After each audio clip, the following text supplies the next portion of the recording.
Right now, much needed funding coming back to classrooms across the country. We'll take a look at how much impact this will have on Metro Atlanta schools as another school year is about to begin. Also, a home invasion leads to felony charges, but not for the suspects. Now questions are swirling about how the case involving the rapper GloRilla was handled. And we're going to explain how the increased tension between the White House and the Federal Reserve is impacting your bank account. This is The Take.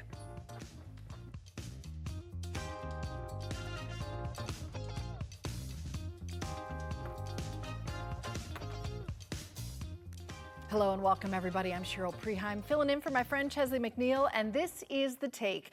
We have a lot of ground to cover today as we go beyond the headlines, look at why and how stories are impacting your community.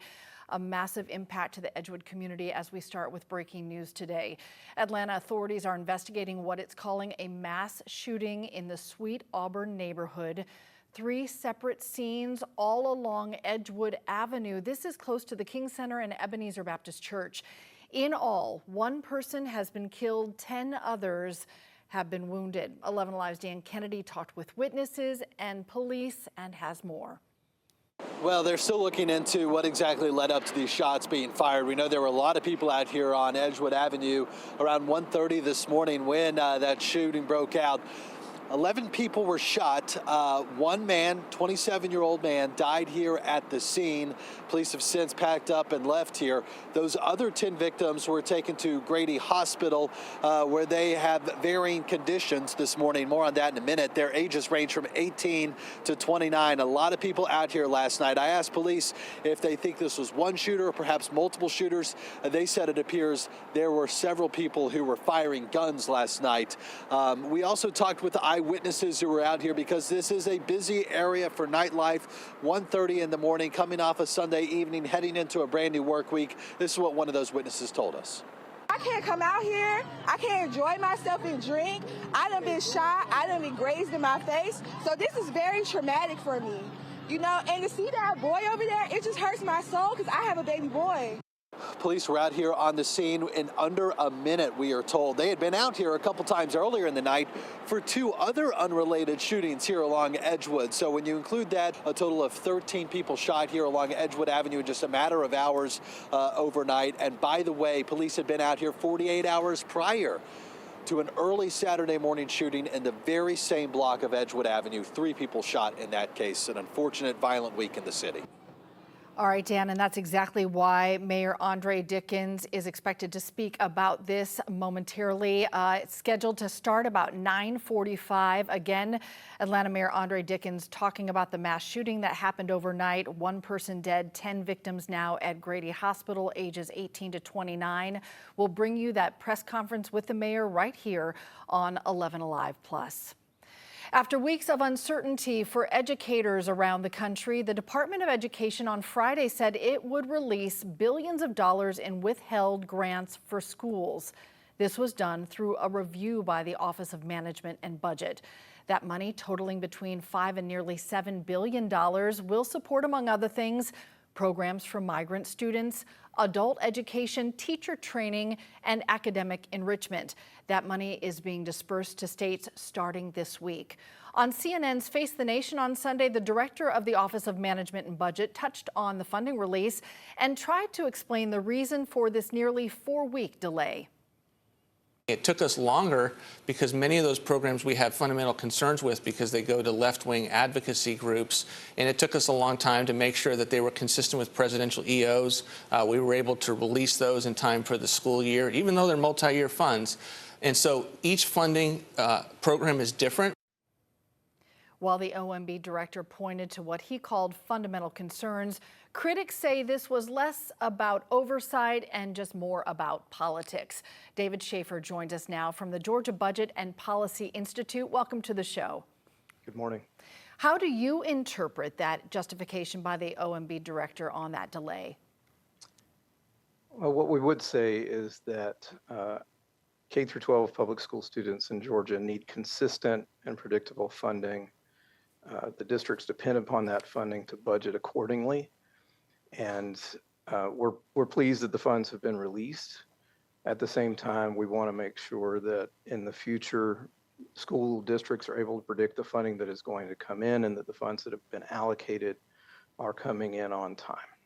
You know, predictable and consistent. Here we are on the verge of back to school. I've got one friend in APS teacher going back into the building today. So here we are, things are going to get started. How will this delay, do you think, impact that back to school? Hopefully impacts will be minimal. It's a little bit difficult to say how everything fits together on the back end. You know, school districts do great work with our students, and they no doubt have been keeping an eye on the news and monitoring what's been going on with those funds. I don't have on the ground knowledge exactly what will play out, but certainly delays like this do not help them get everything streamlined and ready to meet students on the first day of school. Yeah, already challenging enough to get ready for the new year without a little bit of a roller coaster. And we talked about between $5 and $7 billion. That's a major impact. Representative Lucy McBath, representing Georgia's 6th District, was recently here on The Take. She called for the release of this money, saying students and teachers, in her opinion, were pawns in politics. Listen really quickly to what she had to say. You know, those funds are used for training our teachers, before school, after school programs. There's like 5 grant programs now, statewide, but also nationwide, that this money is supposed to be appropriated for. And they knew that this July 1st deadline was something that they were should have adhered to, and they didn't. From where you're sitting, do you feel like political pressure from different representatives and the public weighing in move the needle here at all? I'm not able to speculate on what moves and motivates decision makers in Washington, D.C. Certainly from our experience, it is important to reach out to our elected officials, and they in turn to reach out to the executive branch as needed to get things moving when there is a funding delay.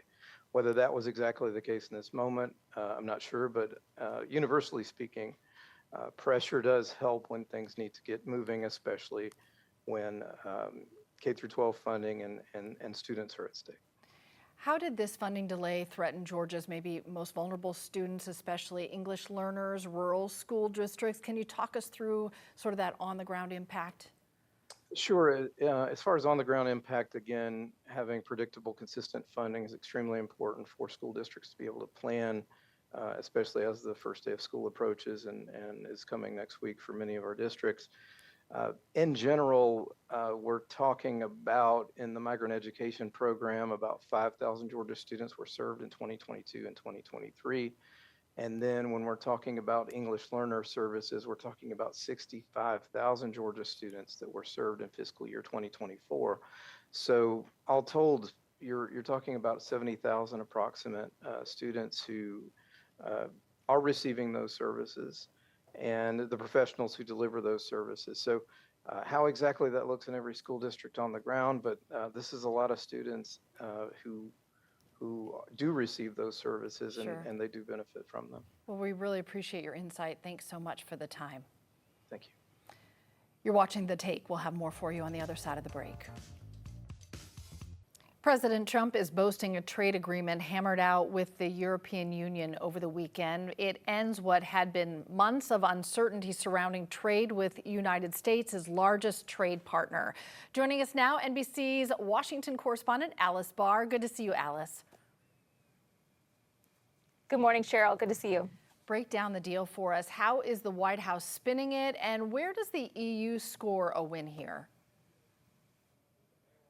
Yeah, this is it's a big deal. This is highly anticipated. It has been these months of really tense tariff threats that had unsettled sectors of the economy because taken together, the United States and the 27 nations that make up the European Union, that is America's most important and biggest trading partner relationship.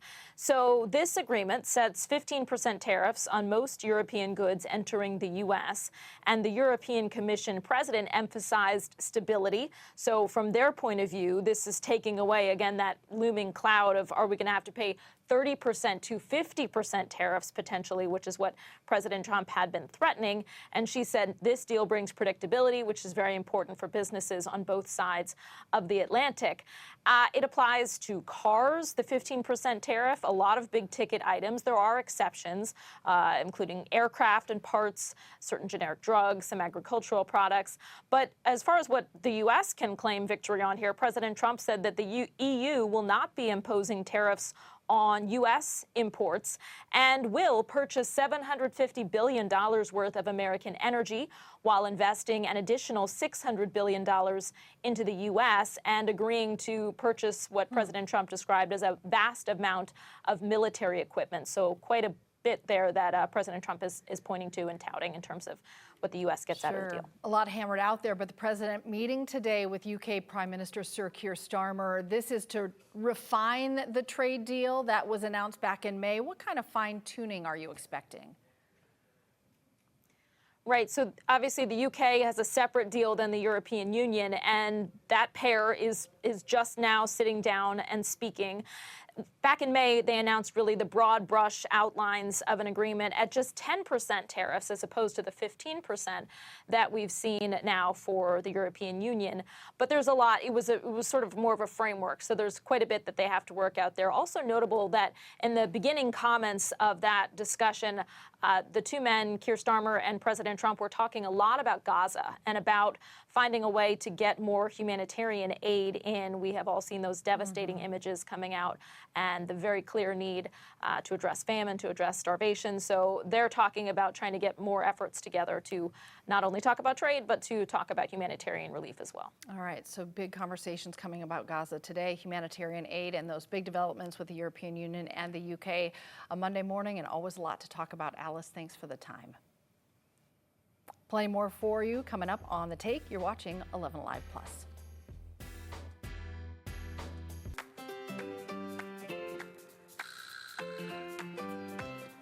You've seen it everywhere. Things are more expensive right now. Back to school shopping hitting families harder this year. New reports show that inflation and potential new tariffs under President Trump's trade policy are driving up costs for school supplies. A bank rate survey found 20% of shoppers say the cost is straining their budgets, while a Credit Karma report says nearly 40% of parents cannot afford back to school shopping at all. Many are cutting back, switching to cheaper brands, even taking on debt just to cover essentials like backpacks and supplies. Here to help us manage our pocketbooks as we stock up for another year, Dawn Roden, Senior Vice President and Consumer Banking Regional Executive at Bank of America. Thanks for the time.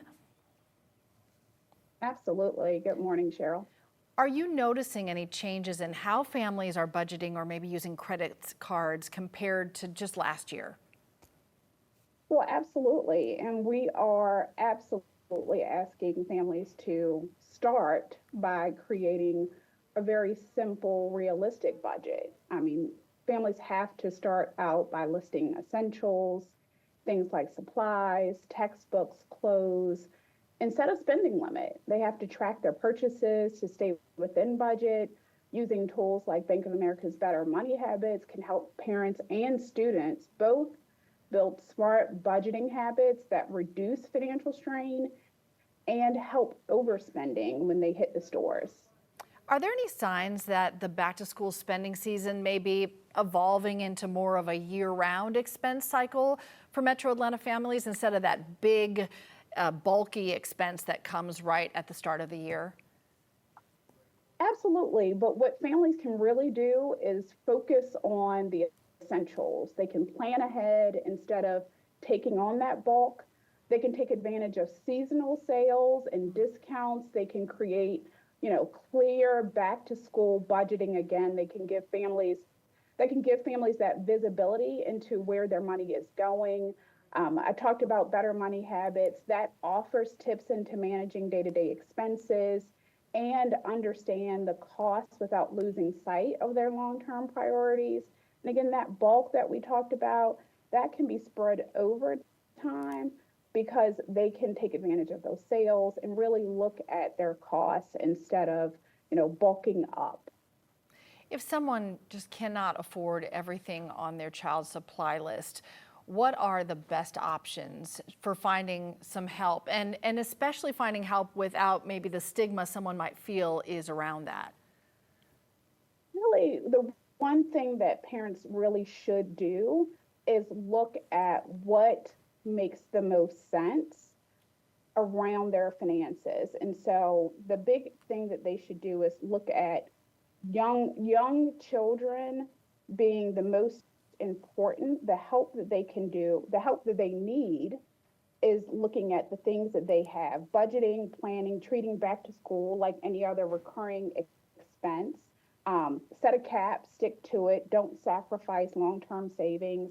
That better money habit that I talked about, that really allows them to really chunk down the things that are the biggest expense, and the big help that they can seek is the expense they don't really want to lean into.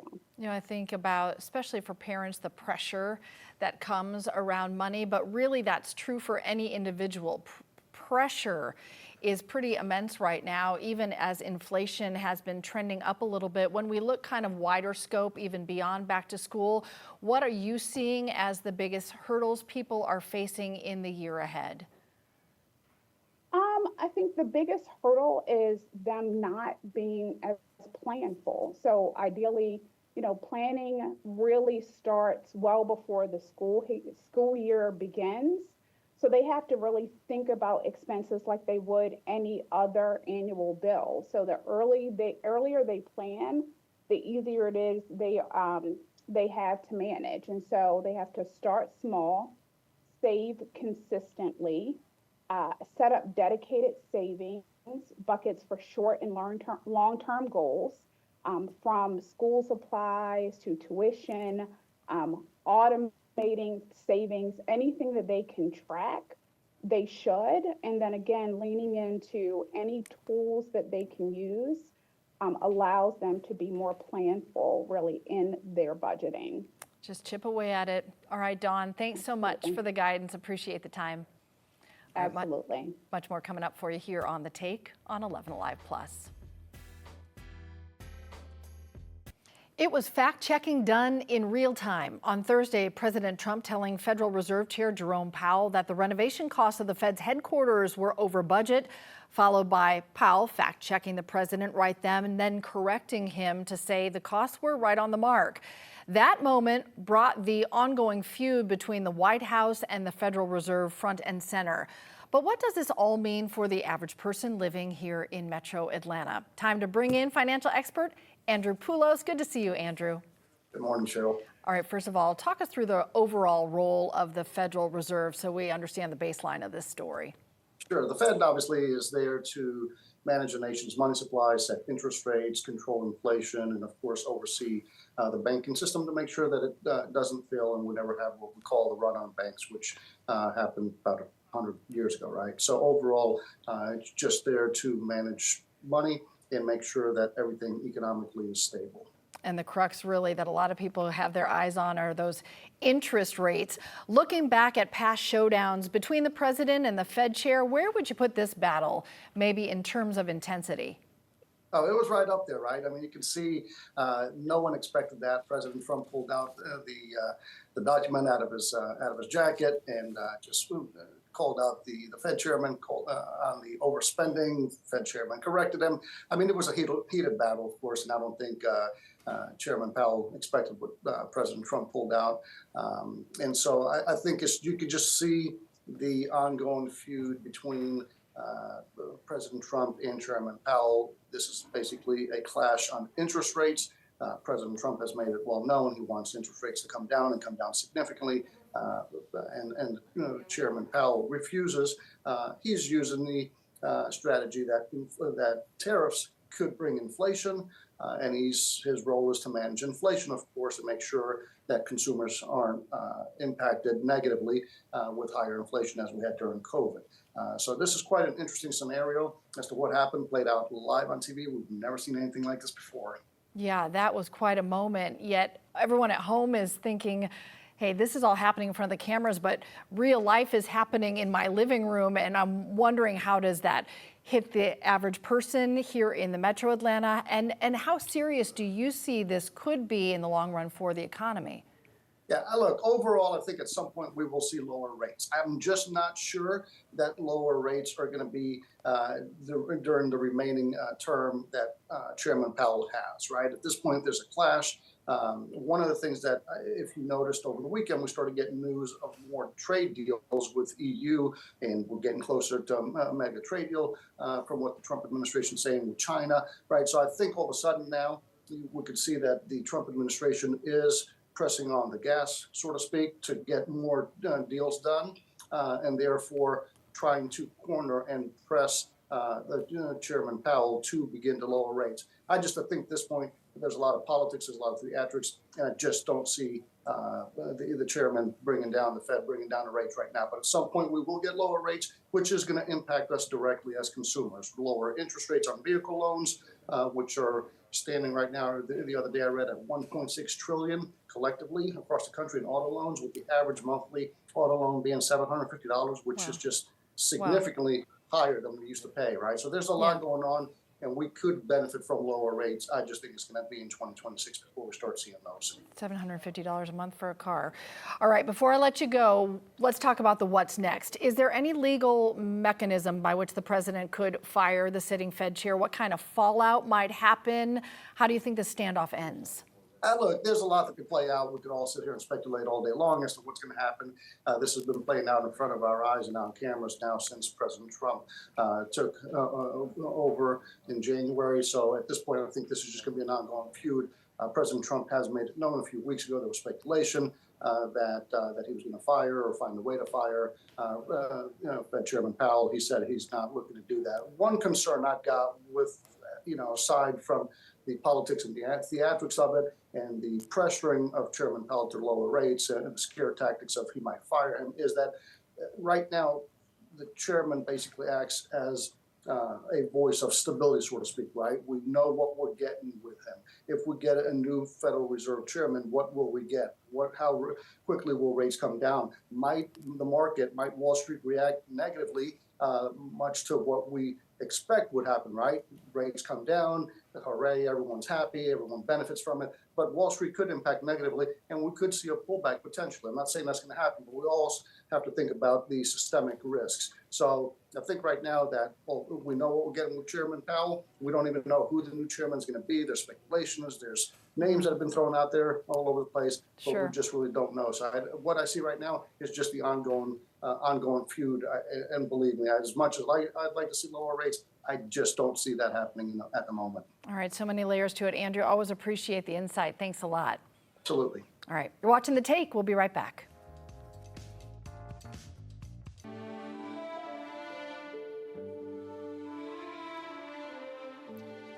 Last week, another global celebrity with strong Georgia ties passed away. Hulk Hogan died Thursday at his home in Clearwater, Florida.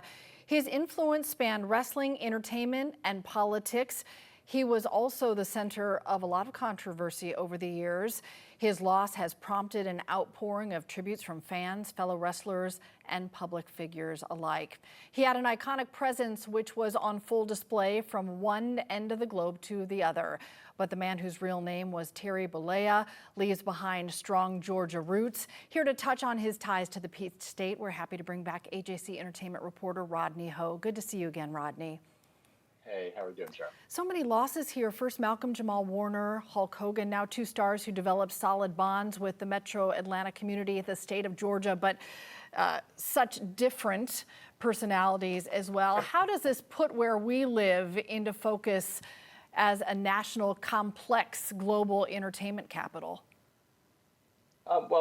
He's connected to Ted Turner, and of course, Ted is what created kind of the Atlanta media connection with CNN and the Turner Broadcasting Network. He is the one who looked ahead and bought. He always had wrestling on TBS back when that was a big cable network in the 80s, and then he started WCW, which was supposed to be a rival to Vince McMahon's WWF, which Hulk Hogan, he popularized and made wrestling what it was. I'm 56. I grew up in the 80s, I mean, he was ubiquitous presence. I mean, Hulk Hogan was, just he made what wrestling is today in many ways. And then when Ted decided to take on Vince McMahon, he stole away Hulk Hogan in the mid 90s and turned, what we saw Hulk Hogan as a hero and turned him into a heel, kind of he became a villain. But it worked. I think WCW in Atlanta became a huge presence. And actually, I think for a while, even got better ratings than Vince McMahon's group. So for several years, they were hot, it was Pepsi Coke type of competition. And then I think after the AOL, after Time Warner merged with AOL and Ted was kind of faded away, WCW kind of collapsed on itself. And now all we have really, the big kahuna now is he went back to WWE and Hulk Hogan became a hero again. He resurrected himself in the 2000s. He was always larger than life, certainly in the ring and his persona, but then also in the controversy that followed him, caught on mic, talking, making racist comments, saying things against Kamala Harris at a Donald Trump rally. How complex of a legacy does he as an entertainment and as a person leave behind? I think it's like a lot of things. Do you take on their character and embrace the character? And we have these complicated legacies with a lot of people. We love Dr. Huxtable on the Cosby Show, speaking of Malcolm Jamal Warner. But the person is a lot more, if you can differentiate the two, you can appreciate what Hulk Hogan did in pop culture, or you can not forgive him for whatever he's done as a person. Everybody, are we, the question is, are we defined by the worst things we've ever done? And do you want to define Hulk Hogan by the things you dislike, or do you want to embrace the things that he did to contribute to what made our culture more vibrant and more interesting? He was born in Augusta, Georgia, really earned his Georgia roots in the mid-1990s. That really is such a direct line to Georgia, and Georgia certainly claims him as one of the most well-known from that era. Absolutely, and we have a lot of wrestlers in this town, but yeah, he will forever be known for decades to come. And I think even Netflix has a documentary on him, so we'll see even more. We'll learn even more about him after his death. Well, you are the expert, Rodney. Is there one thing about Hogan's Georgia story that you think more people should know? I sadly never got to meet him. I don't think he spent that much time here in his later years, so I didn't get to cross paths, unfortunately, with him. So unlike Malcolm Jamal Warner, I didn't have that honor. All right, Rodney, we always appreciate your insight. Thanks so much for the time. Thank you, Cheryl. All right, let's take you outside on a day that is going to be a scorcher. The feels like temperature going to be way over 100 today. So not just something that feels maybe like a nuisance or something uncomfortable, but certainly it could be dangerous. So take care of yourself and the people around you as we are under a weather impact alert today and tomorrow and Wednesday for the heat in our city. What started as a simple call to law enforcement earlier this month has now sparked questions about law enforcement priorities and the broader treatment of crime victims, particularly when celebrities are involved. Last week, deputies in Forsyth County were dispatched to the home of rapper GloRilla.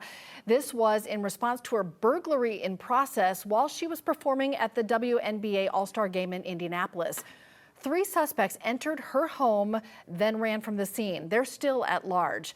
While on the scene, though, deputies detected an odor and suspected narcotics.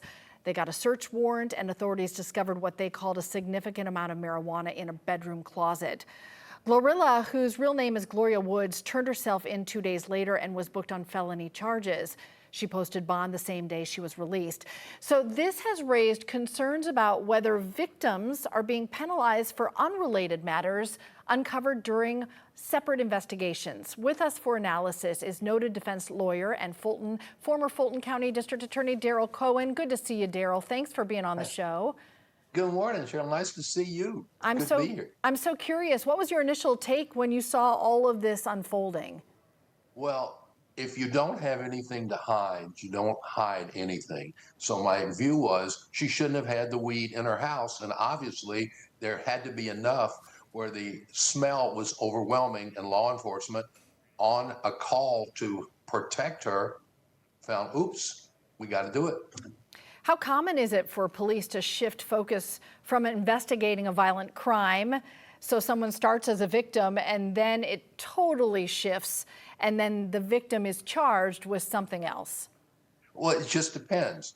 If what the victim has is open and notorious, if there was weed all over, if there were guns all over, then law enforcement goes, wait a minute, we'll still investigate this, but we're going to have to investigate the new one.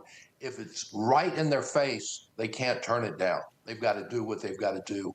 And if you don't break the law, you don't have any problem, do you? This one's a little different, though. It wasn't right in their face in terms of what they're seeing. It was just based on a smell. Does that change anything?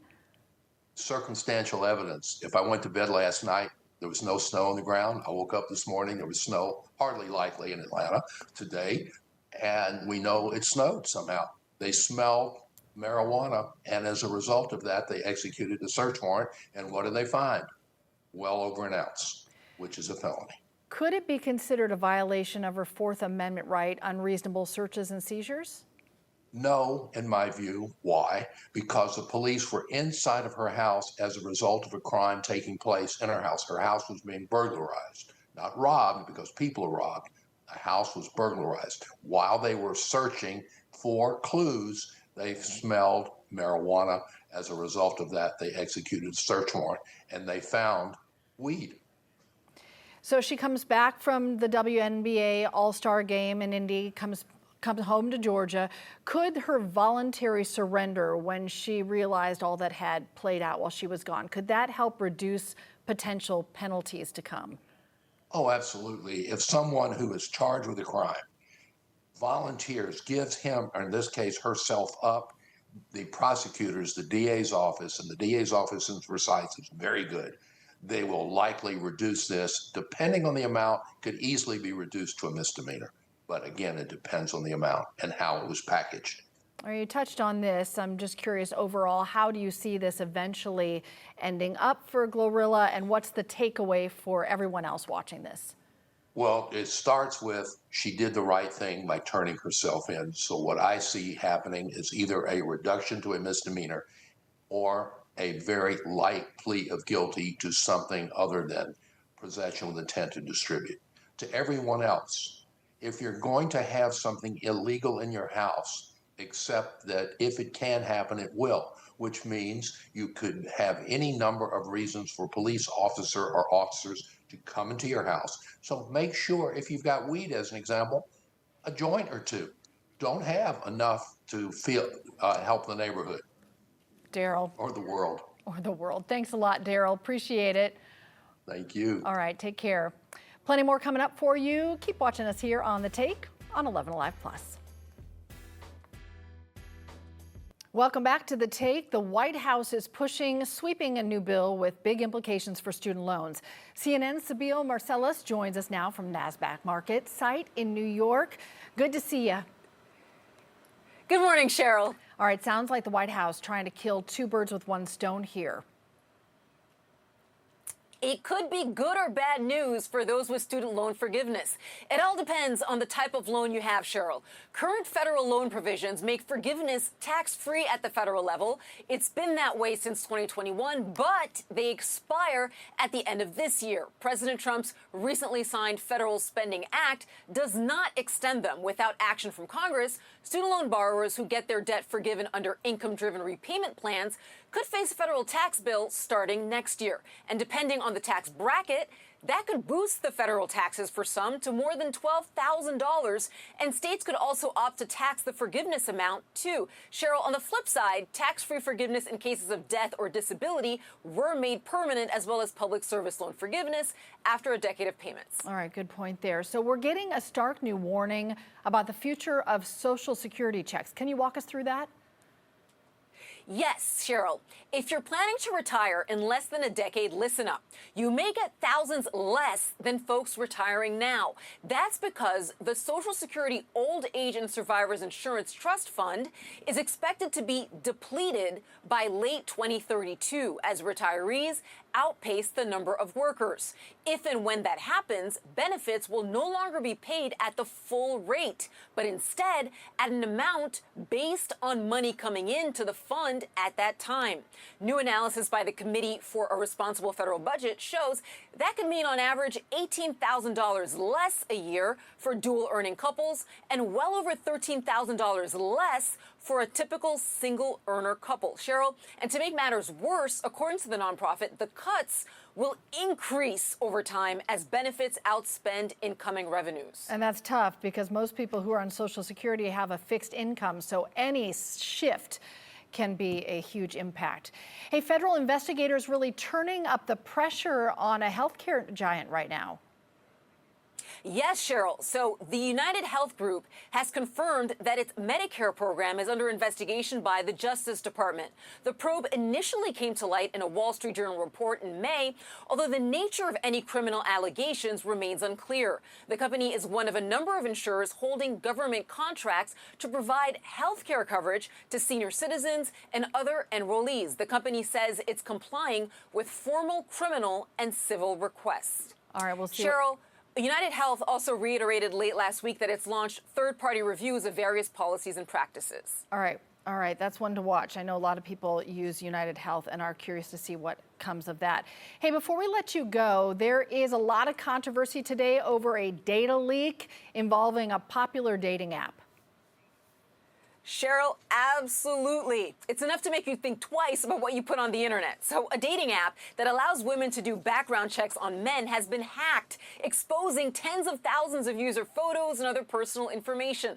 The app, called T Dating Advice, confirmed the security breach on its website on Friday, saying around 73,000 images were taken from users' posts, comments, and direct messages. However, the company says no email addresses or phone numbers were exposed, and the breach only affects users who signed up before February of last year. Cheryl, T, the company behind the dating app, says it's taking every necessary step to ensure platform security and prevent future exposure. All right, a site where ladies trying to watch out for their fellow ladies. Sabeel, thanks so much for the time. Thanks, Cheryl. Don't go anywhere. The Take is coming right back here on 11Alive Plus. We are staying on top of breaking news out of Atlanta today. Police are investigating what it's calling a mass shooting in the Sweet Auburn neighborhood. We know there are 3 separate scenes, all of them along that 300 block area of Edgewood Avenue, a pretty popular nightlife strip there close to the King Center and also Ebenezer Baptist Church. In all, 1 person was killed, 10 others were wounded. I can't come out here. I can't enjoy myself and drink. I done been shot. I done been grazed in my face. So this is very traumatic for me, you know, and to see that boy over there, it just hurts my soul because I have a baby boy. She's referring to the victim. We now know his name and his age. The man who died is 27-year-old Santos J. Wyatt. 1 person dead, 10 people at Grady Hospital right now. We do know the victims are between the ages of 18 and 29 years old, various conditions, but all taken to Grady Hospital. Atlanta Mayor Andre Dickens is live right now with more on the shootings and the investigation. Let's listen in as he approaches the mic. Everybody ready? All right, good morning. As you know, each morning I start my day talking with APD Chief Darren Shearbaum and LaShondra Burks, our COO. So I've called this press conference this morning to talk about the violence that occurred over this weekend here in Atlanta, over a few places. APD Chief and our senior leadership team are here to go over some of the details that we discussed this morning. My heart goes out to all of the family members of any victim that lost their life over this weekend, as well as my prayers go to those individuals that I'm praying for a speedy and full recovery for anyone that was injured in the violence that occurred over this weekend. Many of them are at Grady, and some of them are already back home. So my prayers are with you. And again, to the family members of victims, you have my heart and my prayers. We haven't had a weekend like this in a long time, maybe 2 years or more, Chief. We know that summer months often bring some of the most challenging times when it comes to crime and gun violence in our communities.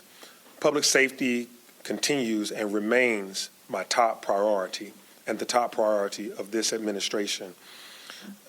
We are doing all that we can to prevent these tragedies even before they happen. The Atlanta Police Department remains focused on the missions that they have, including Operation Heatwave, a multi-agency initiative targeting areas with heightened drug-related activity and gun violence.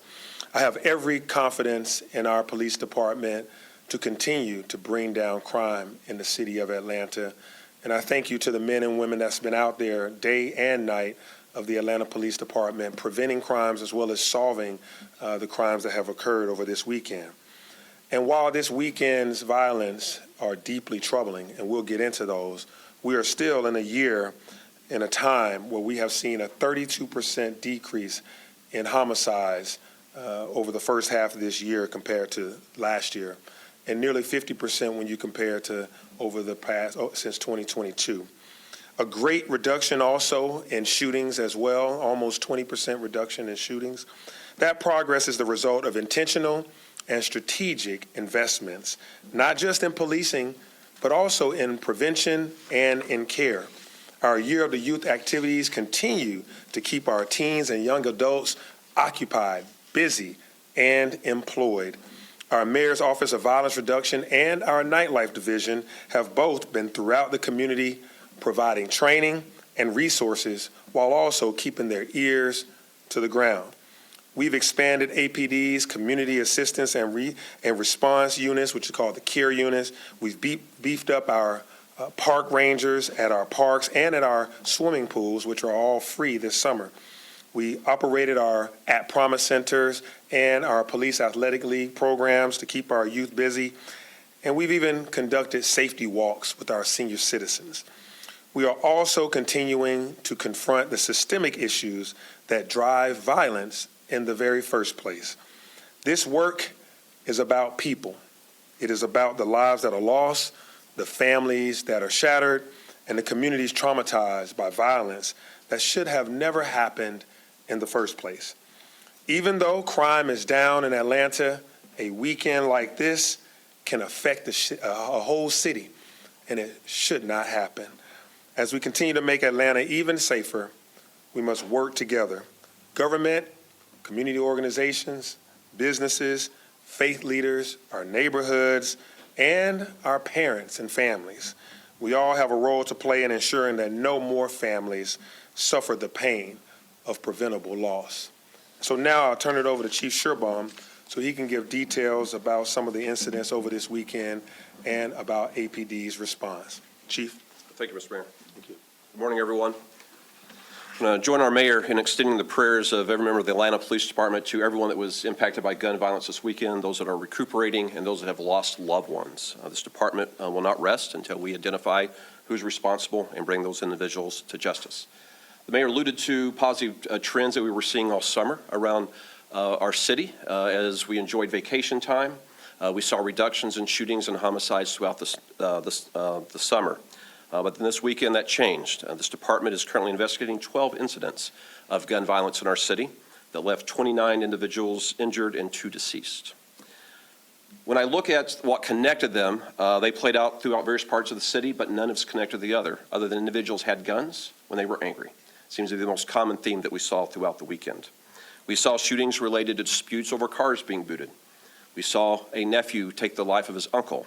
We saw individuals shot in domestic violence disputes and disputes over dating. The one that we were called to overnight was at 349 Edgewood, and that is one that we still are seeking clarity on and need the assistance of the community. We were called there at 1:27 this morning to report of multiple people shot. We arrived on scene to find 11 that had been shot, 1 deceased, 10 are injured, and 1 of those is critically injured, which is an 18-year-old male. Right now, we are seeking 3 males and a female that approached a group that was assembled around the streetcar stop on Edgewood that we believe were responsible for initiating the exchange of gunfire. We have recovered firearms from the scene, and we've recovered 34 shell casings, which we are working closely with our ballistics lab and the ATF to investigate. We do believe there are citizens that have information that will allow us to determine exactly what transpired on Edgewood this morning and will allow us to arrest those responsible. So we ask anyone that has video, that has information, to please reach out to this department at 404-577-TIPS. That's 404-577-8477. And please provide any information that you have so we can arrest those that were responsible. Gun violence affects every citizen of Atlanta, regardless of what neighborhood you live in or where you are. And when this weekend, when we saw individuals who are angry about everyday common matters pick up a gun and use it, it speaks to the work that needs to continue to be done. The mayor referenced the youth centers that have been full this weekend. Your police department hosted 124 young men and women at our 2 youth camps this summer. That has been a key component in reducing crime in our city. We do have 2 teenagers that were shot overnight. We have a 17-year-old and a 16-year-old both from Cobb County that were in the city at an Airbnb party that were shot on Chapel Road. They are both expected to survive, and we anticipate working that case forward. As you all know, we're investigating a homicide last week in Empire Park that we're continuing to seek the assistance of the citizens on. This happened at 279 Oak Drive in Empire Park. And I want to thank every member of the Atlanta Police Department, our investigators, our officers, our crime scene techs, our 911 dispatchers have been working all weekend to make sure we address these matters as they play out.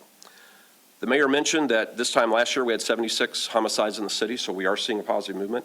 If you go back to 2022, when many of you had the role you have now, we had 92 homicides so far this morning in the city. So we are making progress. The team effort the mayor has called for is reaping dividends.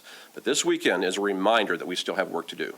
That anger, that conflict resolution, and access to guns by individuals that should not have them, or should not have at that moment, is still a matter that we all need to address as citizens of our city. Mr. Mayor, that's my report out right now. Open for any questions that you may have or our reporters may have. Okay, we're going to go right to left. Starting here. This end on the left, and then work our way over here. How many homicides do you have so far this year, Chief? And I'm also told your officers were very quick on scene this morning. What more can you do on Edgewood, short of being on every block to prevent the next shooting? You know, we're assessing that. Edgewood is a very vibrant nightlife scene. And we have crafted a plan that we put in place 2 years ago that has been very effective. So we're assessing already today what needs to be adjusted to make sure we do not have a repeat of last night. And so we're assessing that now. We do have officers that are in the vicinity assigned there. We do have cameras that are throughout the area. And so we're going to assess that to see what we need to do differently. To answer your questions, we're currently at 57 homicides. That's counting the one that occurred this morning. And that is versus 76 we had this time last year. And 92 in 2022. And 92 in 2022 this point.